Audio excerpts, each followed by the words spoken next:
विद्यार्थी साथियों, आज का हमारा टॉपिक है एसिम्प्टोट्स। क्या? एसिम्प्टोट्स। इसका हिंदी जो होता है बच्चों, वो होता है अनंत स्पर्शियां। अनंत स्पर्शियां। अब आप थोड़ा फील कीजिएगा जरा इस टर्म्स को। अनंत स्पर्शियां का मतलब, यदि एक कर्व है, सपोज एक आपके पास क्या दे रखा है, कर्व दे रखा है, और एक स्ट्रेट लाइन जो उस कर्व को इनफाइनाइट डिस्टेंस पे टच कर रहा है, स्पर्श कर रहा है, जिसे टच करने वाली लाइन को क्या कहते थे आप? टेंजेंट है। Are you understanding? तो उस स्ट्रेट लाइन को, उस कर्व का एसिम्प्टोट या अनंत स्पर्शी कहते हैं। Are you understanding? एसिम्प्टोट क्या हुआ, क्या कहा हमने? देखो समझिए, अभी मैं थोड़ा उस कंसेप्ट को डेवलप करना चाह रहा हूं आपसे कि सपोज ये कोई कर्व है। Are you understanding? सपोज ये कोई आपका क्या है, कर्व है, और एक स्ट्रेट लाइन, एक क्या है, स्ट्रेट लाइन, जो इधर कहीं फाइनाइट रीजन में कहीं नहीं कट करता इसे, बट कहीं इनफाइनाइट पे जाके ये इसे क्या है, टच करता हुआ प्रतीत हो। टच करता हुआ प्रतीत होने का मतलब उसके लिए टेंजेंट का बिहेव करे। कहां पे? Eight a point of infinity. तो इस स्ट्रेट लाइन को, इस कर्व का क्या कहेंगे बच्चों? एसिम्प्टोट कहेंगे। Is it clear? जी। तो जो डेफिनेशन बनी है, यहीं से बनी है इसकी, कि asymptote of a curve is a straight line, is a straight line which is tangent to a curve. जो कर्व के लिए क्या है, टेंजेंट है, at a point of infinity. At a point at infinity, जो इंफिनिटी के ऊपर उस कर्व के लिए क्या है, ये टेंजेंट है, स्पर्श कर रहा है। स्पर्श करने वाली लाइन को क्या कहते हैं? टेंजेंट। Are you understanding? और स्ट्रेट लाइन का इक्वेशन आप लोगों ने बचपन में पढ़ा है, छोटी क्लासेस में। क्या होता है? y is equal to mx plus c। Are you understanding? जी। आपके पास कोई कर्व का इक्वेशन दे रखा होगा, तो पूछेगा कि find all the asymptote of this curve. तो एसिम्प्टोट का डेफिनेशन मैंने आपको बताया। क्या बताया?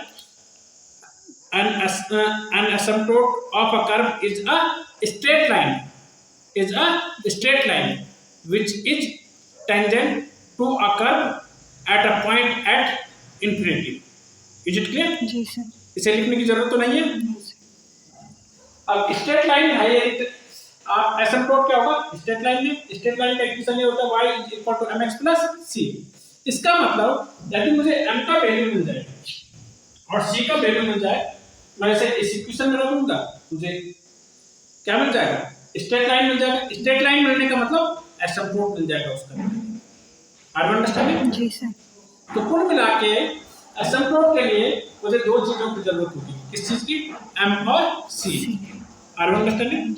m और c से आप बहुत वाली भांति परिचित हैं। क्लियर है बच्चों यहाँ तक? जी सर। बात आती है कि एसिम्प्टोट कितने टाइप के हैं। ध्यान दीजिए, मोटे तौर पे यदि आप देखेंगे तो एसिम्प्टोट के लिए, किसी कर्व के लिए ध्यान दीजिएगा,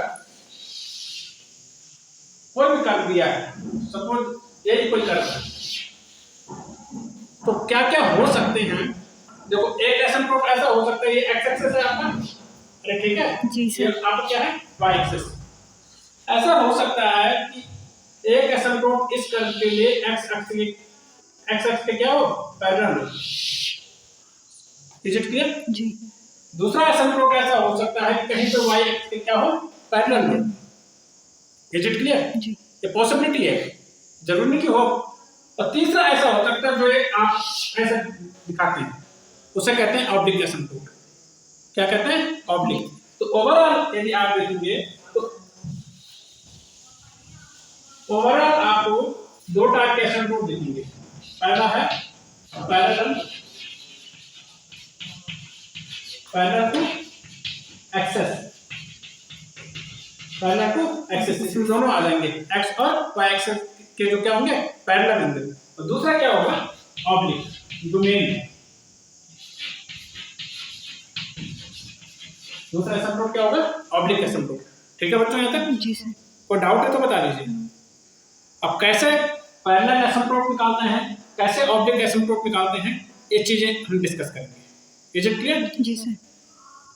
पैरेलल एसिम्प्टोट के लिए सपोज इसमें दो कैटेगरी आई आपके पास, एक्स एक्स के पैरेलल, पैरेलल टू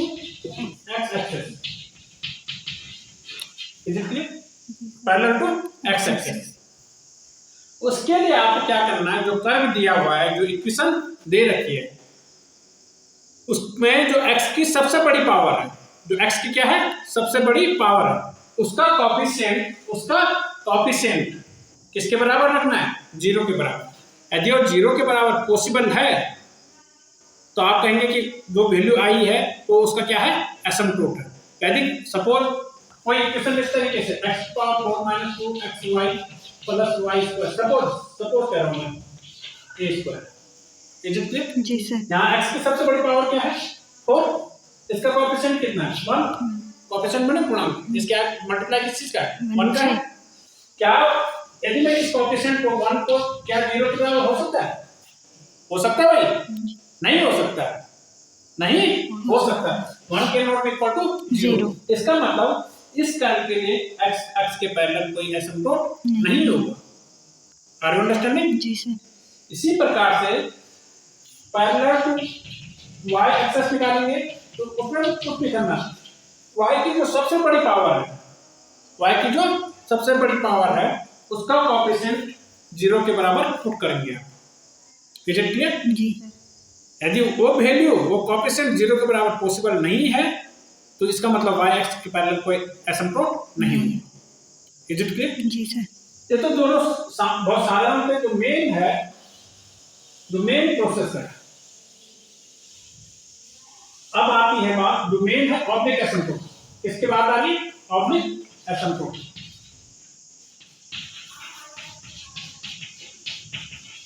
पहले आप इस चैप्टर की थ्योरी समझिए। क्या समझेंगे? थ्योरी। उसके बाद क्वेश्चन लगाना बहुत आसान हो जाएगा। क्वेश्चन लगा के मैं आपको दिखाऊंगा। Is it clear? जी। ऑब्लिक एसिम्प्टोट के लिए क्या करेंगे आप? जो कर्व दे रखा है, इक्वेशन दे रखी है जो, उसमें क्या करेंगे? Put x is equal to 1 and y is equal to m। Is it clear? x बराबर 1 और y बराबर m रखेंगे। तो सब और कहाँ रखना है ये? इससे आप निकालेंगे सबसे बड़ी n डिग्री। सपोज कर्व कितने डिग्री का है? n डिग्री का। कितने डिग्री का है? n degree. तो भाई n ऑफ m निकालेंगे आप। अब मैं क्वेश्चन निकाल के दिखाऊंगा। Is it clear? इसी प्रकार ये कहाँ पे रखना है? जो n डिग्री का होगा curve. x is equal to 1 रखना और y is equal to m।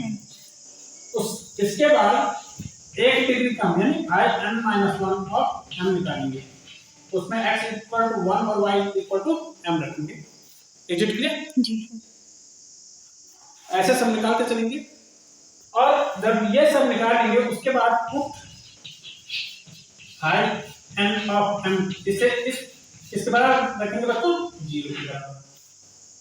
Is it clear? जी सर। और यहां से सॉल्व करके क्या करेंगे? फाइंड m के अलग अलग वैल्यू निकालेंगे जो भी आएगा। Are you understanding? Yes sir. दो अलग अलग वैल्यू हो सकती है। एक 2 ऑर्डर का है, 3 डिग्री का है, तो 3 अलग अलग वैल्यूज हो सकती है। Is it clear? जो भी m की वैल्यूज आएंगी वो आप निकालेंगे। बेसिकली मुझे दो चीजें चाहिए, m और c। तो m इस तरीके से निकालेंगे। Is it clear? उसके बाद बात आती है c। किसकी बात आती है? c। c कैसे निकालेंगे आप? c is equal to minus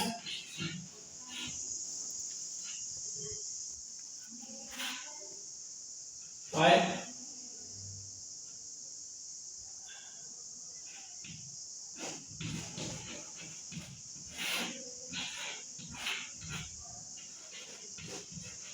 इस तरीके से आप से निकालेंगे। ये उस समय होगा जब m की वैल्यू अलग अलग होंगी, रूट रिपीटेड नहीं होंगे। सपोज m का एक मान 2 है, दूसरा वैल्यू क्या है? -2 है या 1 है या 0, अलग अलग वैल्यूज आएंगी, तब c आप इस तरीके से निकालेंगे। Are you understanding? ठीक है बच्चों? यहाँ तक जी। -5n - 1 of m upon 5 of m। Is it clear? Yes sir. कोई डाउट है यहाँ तक? No sir. m की वैल्यू क्या होती है? रिपीट होनी शुरू होती है। तब बात आती है कि आप किसका वैल्यू, c का वैल्यू कैसे फाइंड करेंगे, उसका भी मैं आपको प्रोसेस बता देता हूँ। ठीक है? उससे भी आप लिखिए। आप निकालेंगे c² upon factorial 2। c² upon factorial 2 5n of m function of m है, तो बार डिफरेंशिएट करना plus C upon factorial 1 phi n minus 1 of m plus phi n minus 2 of m is equal to 0। इसे solve करके आप जब m की value repeat होगी, m की क्या होगी, रिपीट होगी, तब आप ये फॉर्मूला लगाएंगे, जब रिपीट नहीं होंगी तब ये फॉर्मूला लगाएंगे। Is it clear? यहाँ से आपको क्या निकल जाएगा, c निकल जाएगा। तो जब c निकल गया, m निकल गया, तो उसके बाद क्या करेंगे, m और c की वैल्यू कहाँ रखेंगे, y is equal to mx plus c में रखेंगे, आपको एसिम्पटोट मिल जाएगा। ठीक है बच्चों? जी सर।